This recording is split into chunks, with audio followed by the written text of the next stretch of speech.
जरा सोच कर देखिए, जिस देश में आप रहते हैं वहाँ की मिट्टी कम से कम उपजाऊ होती जा रही है, जिससे फसल उगाना मुश्किल होता जा रहा है। भारतीय राजधानी में रेतीले तूफान की हालत बनी हुई है और अब इस इलाके के जल्द ही रेगिस्तान बनने की आशंका है। मिट्टी का रेत बनना और मिट्टी का कटाव दोनों ही चिंता के विषय हैं।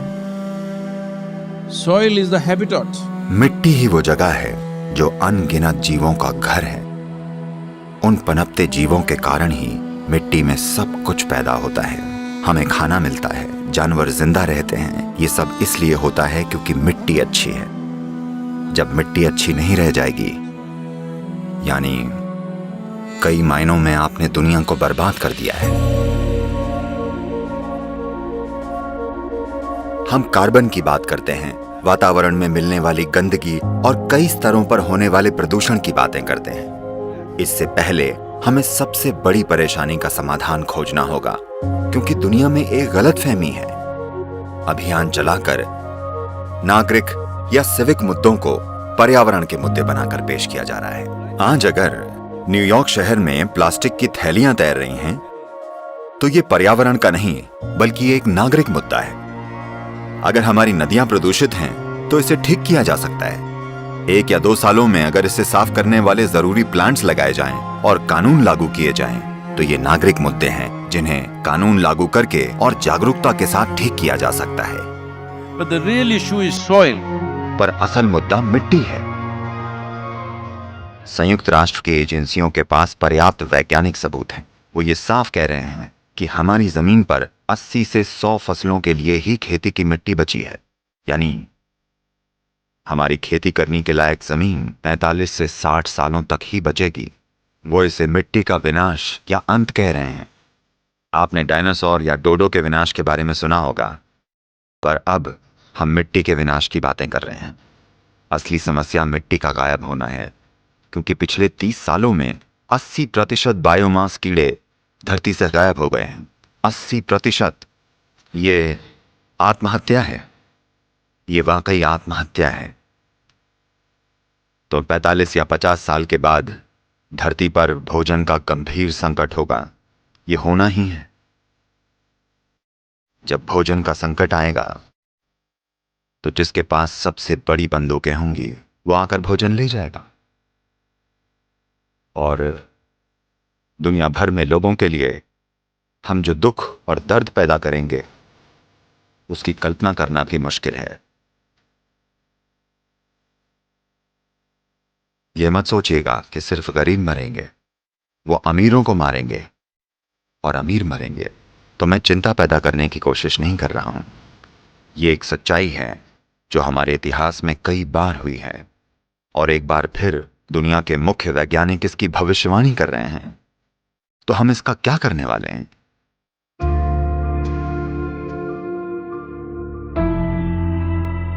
मिट्टी क्यों जा रही है, कहां जा रही है? देखिए, अगर आप रेत में कार्बनिक या ऑर्गेनिक सामग्री मिला दें तो मिट्टी बन जाती है, और मिट्टी से अगर कार्बनिक या ऑर्गेनिक सामग्री निकाल लें तो ये रेत बन जाती है। अगर आप वर्षा वन में जाएं, तो मिट्टी में जैविक सामग्री का स्तर 70% से ज्यादा होगा। आमतौर पर खेती की मिट्टी में जैविक सामग्री कम से कम 3 से 6% होनी चाहिए, तभी हम उसे मिट्टी कह सकते हैं। कम से कम 3%। पर आज उदाहरण के लिए भारत की 62% मिट्टी में जैविक सामग्री 0.5 या उससे भी कम है। तो वाकई हम रेगिस्तान बनने की कगार पर हैं। ये पूरी दुनिया में हो रहा है, सिर्फ एक देश में नहीं। अमेरिका में जिस तरह से खरपतवारनाशी, कीटनाशकों या पेस्टिसाइड्स का इस्तेमाल हो रहा है, हमें यह समझना होगा कि बायोडायवर्सिटी या जैव विविधता का लगभग 82 से 86% मिट्टी के ऊपरी 12 इंचों में होता है।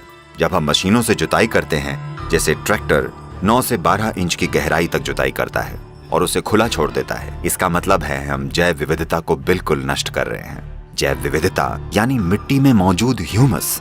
ह्यूमन शब्द ही ह्यूमस शब्द से बना है, यानी ये मिट्टी वाकई जीवित है।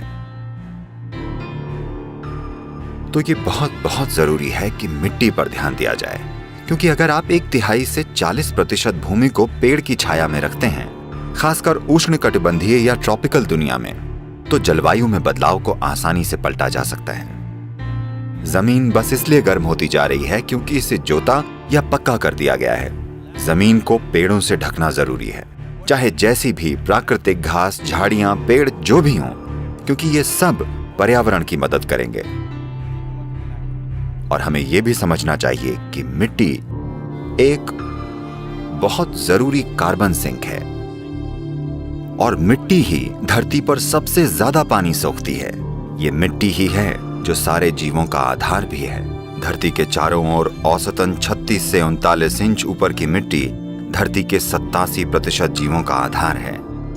बायोडायवर्सिटी को जिंदा रखना अभी यही वो चीज है जो करना सबसे ज्यादा जरूरी है।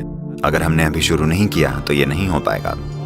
इसके एक हिस्से के रूप में हम ज्यादा से ज्यादा लोगों को एकजुट करने के लिए कॉन्शियस प्लैनेट नाम का एक अभियान चला रहे हैं। अभी तो ऐसा लगता है जैसे जलवायु परिवर्तन, पर्यावरण और ये सब अमीरों और ऊंचे लोगों का खेल है। नहीं, हमें इसे बदलना होगा। हम जिस खतरे का सामना कर रहे हैं उसके लिए व्यक्तिगत तौर पर हर इंसान को जागरूक होना होगा। पर्यावरण के मुद्दों को चुनावी मुद्दा बनना होगा और राजनीतिक दलों को अपने घोषणा पत्र में पर्यावरण के मुद्दों को महत्व देना होगा। हमें पर्यावरण के मुद्दों के लिए चिंता करने वाली सरकारें चुननी होंगी। ऐसा होना जरूरी है।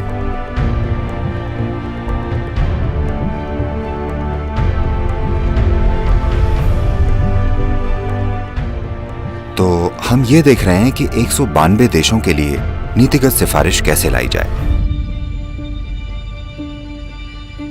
ये रैली 21 मार्च को शुरू होगी, जो लंदन में इक्विनॉक्स यानी दिन और रात के बराबर होने का दिन है। और लंदन से एक अकेली मोटरसाइकिल 30,000 किलोमीटर की सवारी करते हुए 24 देशों से गुजरते हुए कावेरी बेसिन तक पहुंचेगी, जहां हम जमीनी काम कर रहे हैं। ये एक 83,000 वर्ग किलोमीटर बड़ी नदी घाटी है और वहां 52 लाख किसान काम करते हैं। हमारा ये शरीर भी मिट्टी ही है। मिट्टी के समृद्ध और अच्छे हुए बिना ये शरीर और दूसरे जीव अच्छे से नहीं जी सकते। तो बात अगर पर्यावरण की है और जलवायु की है, सबसे जरूरी यह है कि हम कैसे अपनी मिट्टी को मैनेज करें, इसका कायाकल्प कैसे करें। हमें चाहिए कि हम इसे फिर से पहले जैसा बनाने के लिए जागरूकता लाएं। ये जागरूक दृष्टिकोण और जागरूक धरती बनाना सबसे ज्यादा जरूरी है। और बहुत बड़े पैमाने पर लोगों को शामिल किए बिना ये एक सच्चाई नहीं बन पाएगा, क्योंकि हम एक लोकतांत्रिक देश हैं। ऐसा सिर्फ तभी होगा जब लोग ये कहेंगे कि यही वो चाहते हैं। तो आइए एक जागरूक धरती बनाएं। आइए इसे कर दिखाएं।